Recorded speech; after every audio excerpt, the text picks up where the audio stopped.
El capítulo de hoy en Bisturí será dedicado a las enfermedades reumáticas. Entre las más comunes está la artritis, el lupus y la fibromialgia. Aprenderemos las medidas de prevención que debemos tomar y los pormenores de su tratamiento. Es muy importante reconocer que hay más de 150 enfermedades que pueden empezar como síntoma artritis. El término de artritis significa que se inflaman las articulaciones. De las enfermedades reumáticas inflamatorias, las más comunes es la artritis reumatoide y el lupus eritematoso generalizado, pero particularmente la artritis reumatoide es de las que se considera la más común. Básicamente alrededor del 1 al 3% de la población puede padecer una enfermedad reumática que se manifieste como artritis. Pero yo creo que de este porcentaje solo el 10% acude a especialistas y el otro porcentaje está con el médico general, con la terapia alternativa, con brujos, automedicado, genera discapacidad, incapacidad e incluso si no se diagnostica a tiempo, se trata de manera correcta, invalidez. Es un costo social muy alto, además del costo económico de cada paciente, que de acuerdo a la diferente institución que lo puede documentar, bueno, se habla de una incapacidad que después de los 5 años de diagnóstico puede ser algo frecuente en la persona con, digamos, una edad productiva laboral. Normalmente sí impacta de manera importante a lo que es un núcleo familiar extendido, ya sea sus hijos o los nietos, pero generalmente tiene un costo muy importante porque se tiene que atender no solamente a la persona que está afectada, sino también esta persona tiene que estar al cuidado de si tiene la oportunidad de estar tomando, digamos, la precavida atención a sus hijos. Los pacientes habitualmente, al saber que tienen un diagnóstico de esta naturaleza, se deprimen, les impacta mucho en la esfera emocional, entonces hay que estar siempre pendiente de que se esté equilibrando, digamos, al mismo tiempo que se lleva el tratamiento indicado para estas enfermedades, pues también que haya atención en la esfera emocional. Son enfermedades que sí realmente involucran mucho el gasto familiar y por supuesto si uno como trabajador, la esposa o la persona que está en casa tiene la enfermedad, pues en realidad tendrá un problema serio porque está limitada, no hace lo que debe de hacer y bueno, estas enfermedades sí cuestan y en la actualidad los tratamientos pues sí se han subido mucho de costo por la biotecnología que tienen y las respuestas tan espectaculares y ayuda que tienen los pacientes. La artritis reumatoide es una enfermedad crónica inflamatoria de origen autoinmune caracterizada por la inflamación de pequeñas y medianas articulaciones. Es un padecimiento progresivo y de desarrollo gradual y sutil que comienza con la hinchazón de las membranas sinoviales, a menudo a ambos lados del cuerpo, por lo que se dice que es simétrica. Esta alteración en la membrana sinovial es la responsable del dolor y de la sensación de rigidez que se suele notar por las mañanas. Las articulaciones más frecuentes afectadas incluyen las de las muñecas, las manos, los tobillos y los pies. La inflamación de la membrana sinovial durante un periodo largo de tiempo da lugar al daño en el hueso que protege y a pequeñas erosiones. También puede hacer que el cartílago adelgace y que incluso desaparezca. La artritis reumatoide es una enfermedad frecuente. Sin embargo, no hay que confundirla con el reuma. Los consejos de otras personas pueden no estar indicados para este mal. Bueno, la artritis reumatoide, nadie en el mundo desgraciadamente conocemos cómo se origina la enfermedad, si no ya no tuviéramos pacientes con esta enfermedad, ¿no? Los genes, la carga genética del paciente, donde puede influir, la cuestión de medio ambiente, ¿sí? Disparadores como el tabaquismo, por ejemplo, en artritis reumatoide, que en los últimos años es bien importante reconocido, que puede empeorar o disparar una enfermedad de este tipo, y la cuestión hormonal. Las descripciones de las enfermedades reumáticas más claramente vienen a partir del siglo XVI-XVII, en donde, aunque se les llamaba con términos muy diferentes a los de la actualidad, pues estas enfermedades siempre han estado presentes. De manera que, por ejemplo, las más comunes descritas en la historia de la medicina y sobre todo las enfermedades reumáticas ha sido la gota. Pero a través de los siglos, y sobre todo en el siglo XVIII y XIX, ya hubo una definición de más enfermedades reumáticas. Y después de la conquista, hubo algún códice por ahí escrito por algunos padres o frailes que estuvieron involucrados en el manejo médico, como el Códice Badiano, donde había pues tratamientos exclusivamente para enfermedades a través del uso de herbolaria. De hecho, muchos de los medicamentos, el origen previo es en una planta medicinal. Usaban, por ejemplo, las espinas del maguey para hacer una punción articular y sacar el líquido de las articulaciones. No había una clasificación clara, no se podía discernir porque no había tantos estudios en el mundo, no se había identificado, por lo tanto, a muchos pacientes como ahora, ¿no?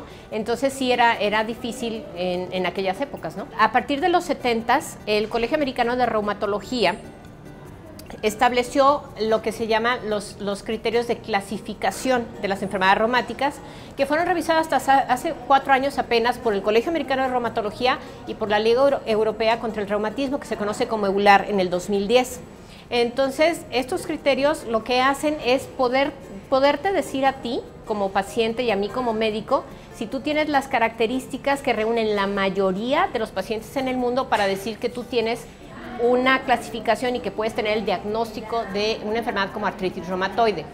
Estas enfermedades las estamos viendo con mayor frecuencia, las diagnosticamos mejor a través de muchas técnicas nuevas de laboratorio y las tratamos mejor porque ha habido una innovación de los tratamientos a partir de la década de los 90 a la fecha.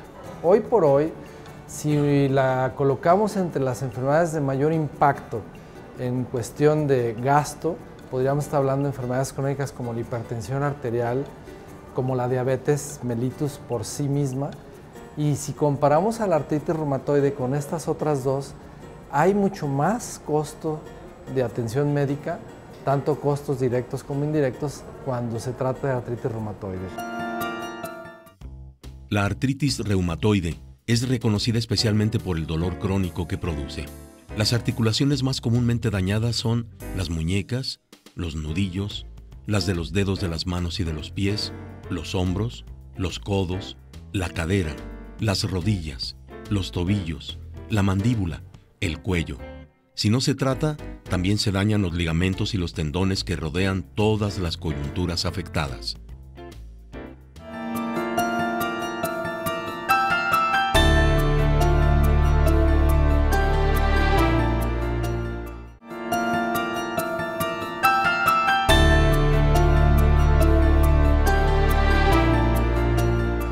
El paciente que inicia con el cuadro de artritis reumatoide, el cuadro típico es una mujer u hombre por ahí de los 40 a los 60 años de la vida, que también lo podemos tener desde niños, pero estamos hablando de artritis reumatoide del adulto. Entonces, habitualmente es un cuadro que es más frecuente entre los 40 y 60 años. Es un paciente que va a iniciar con dolores articulares, habitualmente de las manos. Que tenga un dolor del hombro, un dolor de la cintura, un dolor en la rodilla, un dolor en los pies, dolor en las manos. El dolor es el primer signo o síntoma que nos va a llevar a buscar atención médica. El paciente se queja en la mañana de que no puede cerrar el puño, le es muy difícil, y esto es por la inflamación misma de las articulaciones, que les es difícil. Otro de los síntomas muy comunes, además del involucro de las manos, es que duelan las rodillas. Por alguna razón, las rodillas y las manos son las áreas más afectadas. El paciente puede tener mucha dificultad para extender la rodilla o para flexionarla con mucho dolor.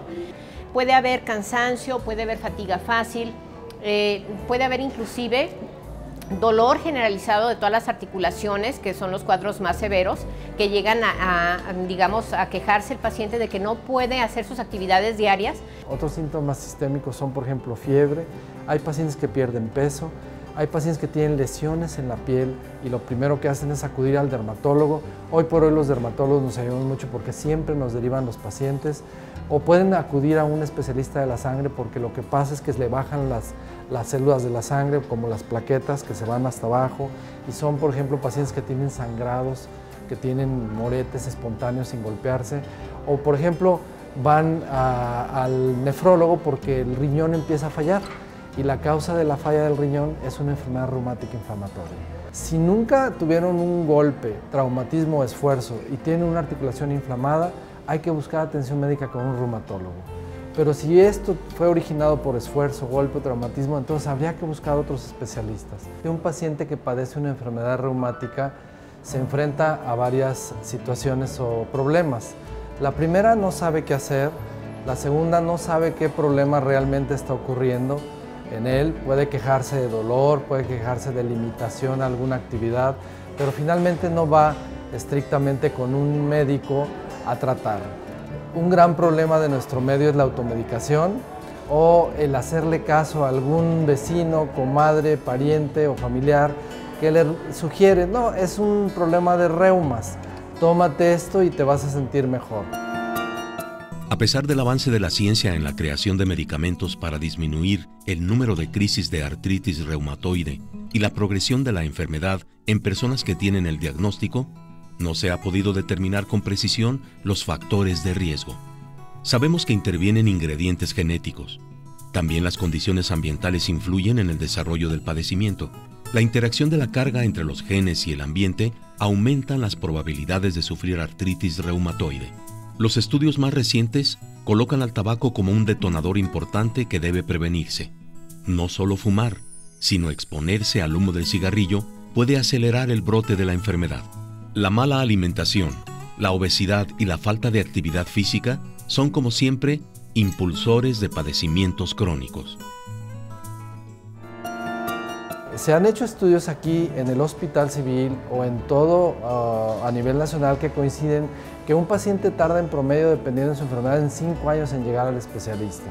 Eso quiere decir que los primeros 5 años el paciente no recibe tratamiento, puede llegar a invalidarse, puede llegar a incapacitarse, está en terapias alternativas, que esto es un problema serio, que esto es algo común en nuestro medio, o que incluso puede acudir a alguna institución de salud, pero el médico general no lo refiere al especialista de manera temprana.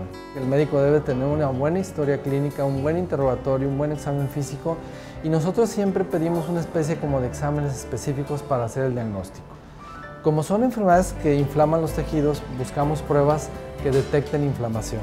Le mandamos a hacer los exámenes propios para su enfermedad, desde todos los exámenes generales, lo que son los indicadores de inflamación, los anticuerpos, que ya sea el famoso factor reumatoide o bien la detección de anticuerpos un poco más específicos. Se le toma las radiografías al paciente también, o en el caso que se pueda, resonancia magnética nuclear de la mano afectada, más afectada, o bien un ecosonograma, que ahora lo tenemos también en disposición, y podemos ver si hay la inflamación local de las articulaciones, la destrucción típica, que son la formación de erosiones, que son como carcomerse el hueso en las partes distales, aproximadamente en estas partes o en el carpo. Tiene que estar siempre prescrito el medicamento, el tratamiento para artritis reumatoide por alguien que está especializado en esta área, por un reumatólogo certificado. Algo que muy frecuente vemos en nuestros pacientes es que hacen el abuso de la cortisona en diferentes compuestos, que inclusive médicos lo pueden prescribir, que esto no lo deben de hacer los pacientes, porque los efectos,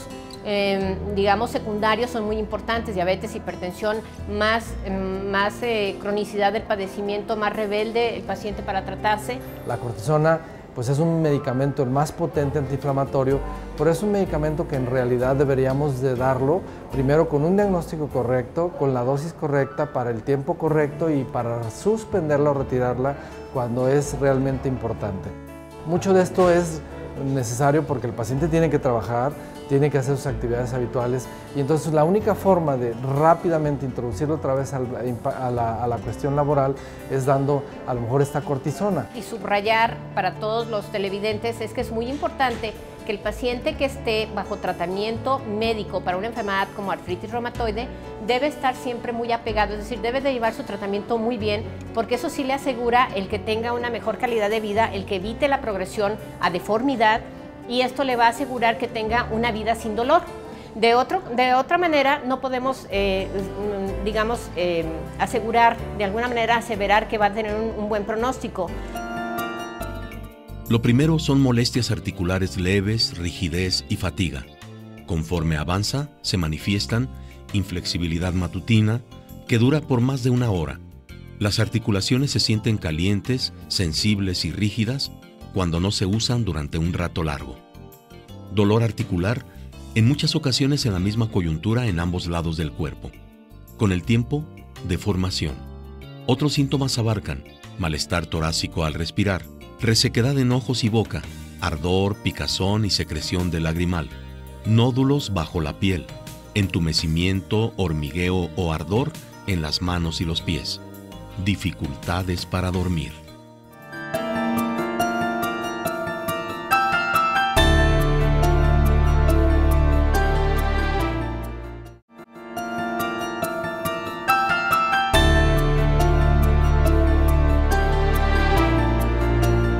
Educar a nuestros pacientes, educar a nuestros médicos, sensibilizar a nuestras autoridades y por supuesto sensibilizar a nuestros gobiernos para que nos puedan ayudar cada vez más a costear estos medicamentos que son de alto costo pero de alta especialidad.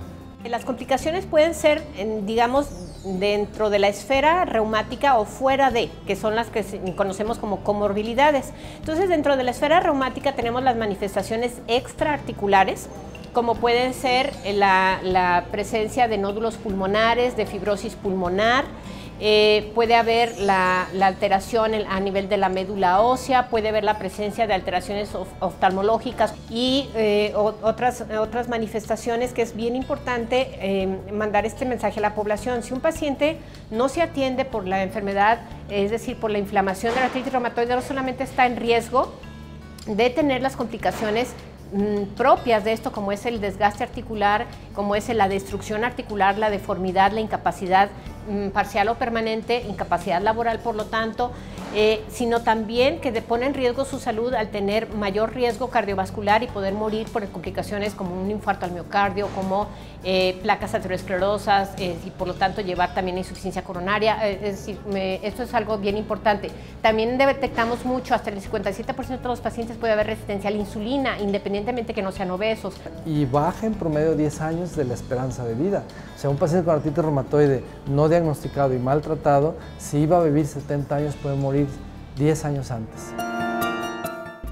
La artritis reumatoide generalmente requiere tratamiento de por vida que incluye medicamentos para aliviar el dolor y para modificar la enfermedad a largo plazo. Pueden pasar semanas o meses antes de que hagan efecto y no son eficaces en el 100% de los pacientes. La fisioterapia, el ejercicio y la información son parte de las herramientas que tiene el especialista para contrarrestar su progreso. En algunos casos se recurre a la cirugía. Un tratamiento contundente y oportuno logra retardar la destrucción de la articulación. También es recomendable medidas como llevar una vida tranquila, impedir movimientos bruscos, dormir una media de 10 horas diarias, trabajar en donde no se requiera actividad física intensa. Durante las jornadas laborales, mantener una posición recta en el asiento y evitar permanecer con el cuello o la espalda doblados por mucho tiempo.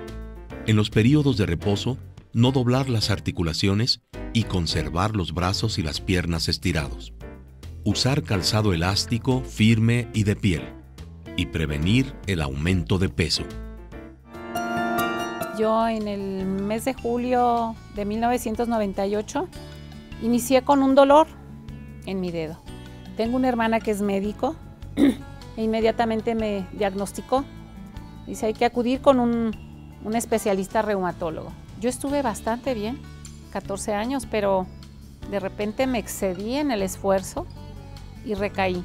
Como que el médico te tiene que estar vigilando para ver ahora qué nuevas posibilidades hay de mejoría en tu tratamiento. Era un dolor total de todo mi cuerpo que me postró en cama, imposibilitada ni de bajar el cierre, ni de levantarme un pantalón, ni de bajar la cortina de mi trabajo. Pero gracias a Dios tengo seguro de gastos médicos y eso me ha dado la oportunidad de utilizar medicamentos bastante costosos y que me han mantenido sana. Ahorita estoy en 9 meses con un tratamiento que me volvió a dar la vida. Muchas enfermedades reumáticas, la prevención es secundaria. Su calidad de vida y su buen pronóstico va a depender del buen apego al tratamiento, es decir, que sigan el tratamiento, que lo tomen sin suspender, a menos que haya una indicación por el reumatólogo. Es bien importante que el paciente sepa que el tabaquismo está demostrado que además de ser un factor de riesgo cardiovascular, esto puede aumentar el disparo de la actividad de la enfermedad. Y por supuesto, pues tratar de tener acceso a seguridad social para que sean tratados por médicos capacitados. Lo que nosotros proponemos en el futuro es que Los médicos generales se han entrenado específicamente por reumatólogos para detectar tempranamente desde el punto de vista clínico qué articulación está inflamada y entonces sea un paciente que inmediatamente lo deriven al especialista. La proyección a futuro no se espera que cambie drásticamente la prevalencia, al contrario, se espera que la prevalencia se mantenga. Antes éramos muchos niños, hoy empezamos a ser más adultos, más ancianos y la esperanza de vida en promedio está en los 75 años en la actualidad. Entonces vamos a tener una población que va a padecer más estas enfermedades y por supuesto que esto va a impactar el gasto social que a la larga pues seguramente va a generar muchos problemas a nivel mundial. Mientras las instituciones de salud o bien en cualquier esfera, en lo privado, todas las formas de atención que pueden existir en nuestro país estén muy conscientes de que tenemos que tener, digamos, el acceso a todo el tipo de tratamientos que se requieran. Yo creo que es una de las partes más importantes para que esto no se nos, digamos, no se desborde o haya un control importante en la salud de la población. Seguramente vamos a tener que generar, pues, educación, recursos médicos, recursos económicos y nuevas terapias que tendrán que ser pues las que nos ayuden a tratar mejor cada vez a nuestros pacientes. Son raros los casos en los que se consigue prevenir la aparición de artritis reumatoide. Lo más acertado es un tratamiento oportuno y efectivo. A pesar de los numerosos estudios que se han hecho, todavía se desconocen las causas exactas que producen la enfermedad en la mayoría de los pacientes. En términos generales, lo que sí se puede hacer es detectar las primeras manifestaciones y mediante la correcta indicación de fármacos, una dieta específica y ejercicio, controlar el padecimiento para inhibir su progresión. Además de las medidas terapéuticas farmacológicas, es muy importante la actividad física. Cuidar el peso corporal es trascendental para que las articulaciones no sufran un desgaste mayor. Se recomienda tener una rutina diaria de entrenamiento en el que se use todo el cuerpo al mismo tiempo, como caminar, nadar, andar en bicicleta, hacer gimnasia, etc. Tengo daños ya articulares, pero este último análisis que me sacaron, resulta que estoy en 16, casi 17 años del padecimiento, con los niveles de velocidad de sedimentación lo más bajo. No, es una felicidad y una alegría personal ya de vivir. No dejes las instrucciones que te da tu médico, o sea, porque eso depende de que estés en una silla de ruedas para toda tu vida, que no tomo nada para el dolor absoluto. Y yo tomaba cantidades estratosféricas para el dolor, además de la cortisona, infiltrando mis rodillas, bien sana. Mira, ni se me nota. Nadie puede pensar que tengo artritis reumatoide.